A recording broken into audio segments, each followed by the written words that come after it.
বাণী দ্বিতীয়বারের মতো মা হতে চলেছে। খবরটা শুনে রেগে আগুন বিদ্যুৎ এবং মৌলি। অন্যদিকে খুশি হয়ে যায় ঈশানী।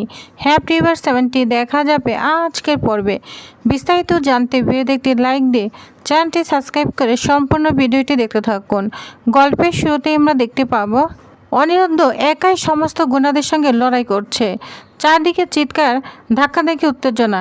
এক এক করে সবাইকে হারিয়ে অনিরুদ্ধ যখন বাইরে বেরিয়ে আসে তখন দেখে বাণীর শরীর ভীষণ খারাপ। বাণী বারবার বমি করছে, দাঁড়িয়েও থাকতে পারছে না। অনিরুদ্ধ ভয় পেয়ে যায়। অনিরুদ্ধ বাণীকে বলে, বাণী আমি তো তোমাকে বলেছিলাম এখানে না আসতে, কেন তুমি এলে? বাণী দুর্বল গলায় বলে, মিস্টার চ্যাটার্জি আমি আপনাকে একা ছাড়তে পারতাম না। ঠিক তখনই অনিরুদ্ধ একটা পুরনো ট্রলি দেখতে পায়। সে দ্রুত বাণীকে সেই ট্রলির উপর বসায়, তারপর পুরো রাস্তা জুড়ে ট্রলি ঠেলে ঠেলে বাণীকে বাড়ি নিয়ে আসে। যা দেখে পাড়ার লোকজন পর্যন্ত অবাক হয়ে যায়। কারো চোখে জল, কেউ আবার বলছে ছেলেটা সত্যি বাণীকে প্রাণের থেকেও বেশি ভালোবাসে। বাড়িতে নিয়ে এসে অনিরুদ্ধ নিজ হাতে বাণীকে ওষুধ খাইয়ে দেয়। বাণী তখনও অনেক অসুস্থ। অনিরুদ্ধ তার হাত ধরে বলে, আর মাত্র একটা রাত বাণী, কাল সব শেষ হয়ে যাবে। কাল সবাই জানবে তুমি নির্দোষ। বাণী শুধু চুপচাপ অনিরুদ্ধর দিকে তাকিয়ে থাকে। তার চোখে তখন ভরসার ভালোবাসা। পরের দিন সকালে স্কুলে প্রবল উত্তেজনা। সব ছাত্রছাত্রী, শিক্ষক, এমনকি মিডিয়াও হাজির। স্কুলের বড় টিভিতে চালানো হচ্ছে সেই ভিডিও যেখানে সুবীর নিজের মুখে সব অপরাধ স্বীকার করছে। ভিডিওতে সুবীর বলছে, আমি প্রশ্নপত্র ফাঁস করেছিলাম আর এসব করতে বলেছিল কুয়াশা।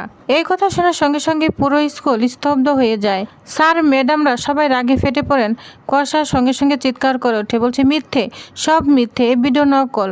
তখনই বাণী সামনে এসে দাঁড়ায়, বলে, আর কত মিথ্যা বলবে কুয়াশা, সত্যিটা এবার স্বীকার করো। অনিরুদ্ধ গর্জে ওঠে, তোমার খেলা শেষ কুয়াশা, এবার আর পালানোর রাস্তা নেই।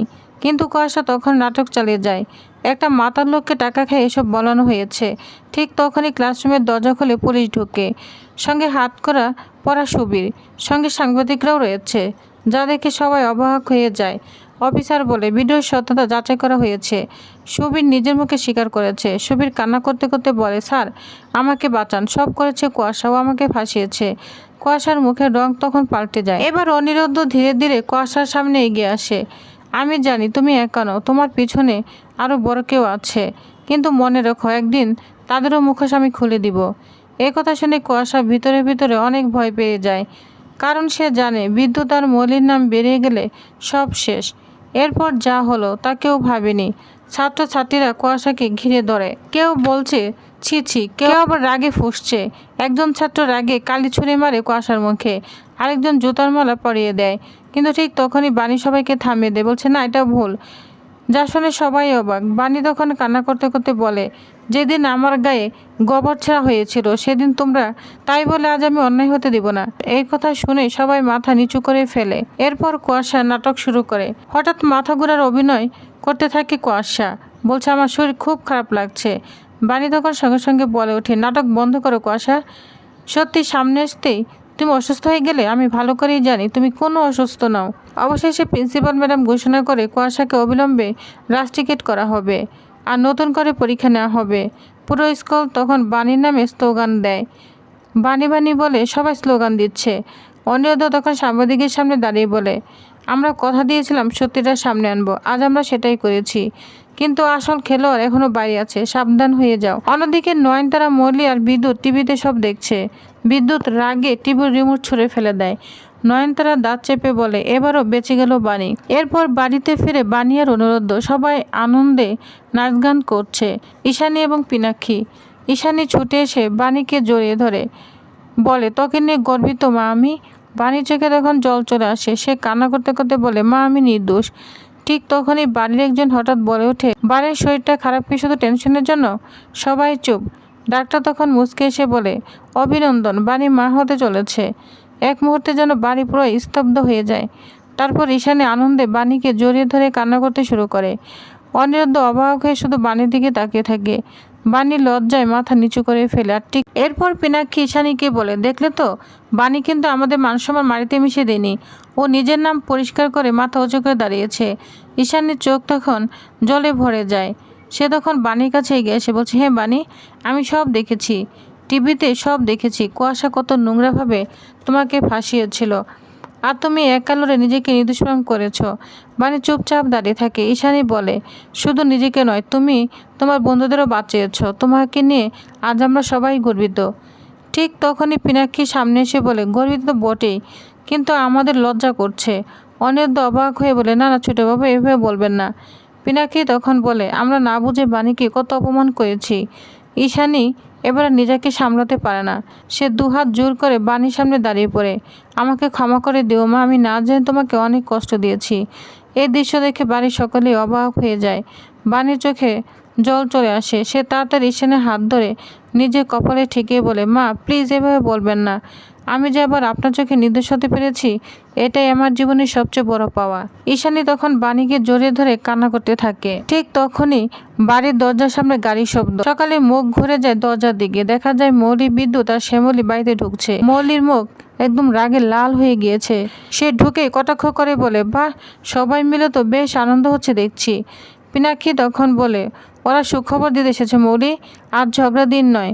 অনিরুদ্ধ হেসে বলে, হ্যাঁ ছোটোবাবু, আসলে আজকে আমরা দুটো সুখবর দিতে এসেছি। বিদ্যুৎ পেছন থেকে ব্যঙ্গ করে বলে ওঠে, আমি জানি নিশ্চয়ই তানিয়া আবার ক্লাসে ফার্স্ট হয়েছে। অনিরুদ্ধ মুচকে এসে বলে, আমার মেয়ে তো প্রতি বছরই ফার্স্ট হয়, সেটা আবার নতুন খবর কি? এ কথা শুনে সবাই একটু হেসে ফেলে। ঠিক তখনই ছোট্ট তানিয়া দৌড়ে আসে হাতে একটা পুতুল নিয়ে। সে সরাসরি বাণীর কাছে যায়, বলছে, মা তুমি দিদিভাইয়ের কথা সবাইকে বলেছ? ঘরে সবাই অবাক। বাণী একটু লজ্জা পেয়ে বলে, না মাম্মাম, এখনও বলিনি। তানিয়া তখন জোরে বলে ওঠে, তাহলে এখন বলো। বাণী তখন ধীরে ধীরে ঈশানীর কাছে এগিয়ে যায়। তারপর নিজে হাতে থাকা ছোট বোতলটা ঈশানীর হাতে তুলে দেয়। ঈশানী অবাক হয়ে তাকিয়ে থাকে। বাণী তখন বলে, মা আপনার মেয়ে দ্বিতীয়বারের মতো মা হতে চলেছে। যা শুনে পুরো অবাক হয়ে যায় ঈশানী। ঈশানী যেন নিজের কানকে বিশ্বাসই করতে পারছে না। বলে, কি বললে বাণী? বাণী তখন লজ্জায় মাথা নিচু করে ফেলে। আর ঠিক তখন ঈশানী আনন্দে চিৎকার করে ওঠে, বলে, এটা তো সবচেয়ে বড় সুখবর। সে বাণীকে শক্ত করে জড়িয়ে ধরে। চোখ থেকে টপ টপ করে জল পড়তে থাকে। আজ আমি পৃথিবীর সবচেয়ে সুখী মা। সাথী তখন কান্না করতে করতে বলে, আমার যে কি আনন্দ হচ্ছে। যদি আমার পা ঠিক থাকতো না, তাহলে আমি এখনই উঠে নাচতাম। সবাই হেসে ফেলে। কিন্তু অন্যদিকে মহিলার বিদ্যুতের মুখের রং একেবারেই বদলে যায়। বিদ্যুৎ দাঁত চেপে বলে, মানে অন্যের দর বাণীর বাচ্চা হবে? মৌলির আগে ফুসতে ফুসতে নয়নতার দিকে তাকায়। গ্র্যান্ডমাম, এটা কি করে মেনে নিব আমি? নয়নতার ঠান্ডা মাথায় বলে, রাগ করে ভুল সিদ্ধান্ত নিস না মৌলি, সময় এলে হিসাব হবে। বিদ্যুৎ তখন বিষাক্ত গলায় বলে, কি হিসাব হবে? এতদিন বাণীর সম্পত্তি তানিয়ার ছিল, এখন তো ভাগ হয়ে যাবে। এই কথা সে নয়নতারা চুপ হয়ে যায়। ক্যামেরা ধীরে ধীরে বিদ্যুতের রাগে জ্বলতে থাকা চোখের দিকে জুম হয়। আর অন্যদিকে অনিরুদ্ধ নিজের হাতটা আলতো করে বাণীর পেটের উপর রাখে। বাণী মুচকে এসে অনিরুদ্ধর দিকে তাকায়। তো প্রিয় ভিউয়ার্স, এবার কি বিদ্যুৎ আর মৌলি নতুন করে ষড়যন্ত্র করবে? বাণীর এই নতুন শোকে আবারও কারো চোখে কাটা হয়ে দাঁড়াবে? আর অনিরুদ্ধ কি পারবে নিজের পরিবারকে সব বিপদ থেকে রক্ষা করতে? সব জানতে হলে ভিডিওটা লাইক করুন আর চ্যানেলটি সাবস্ক্রাইব করে আমার পাশেই থাকুন। ধন্যবাদ।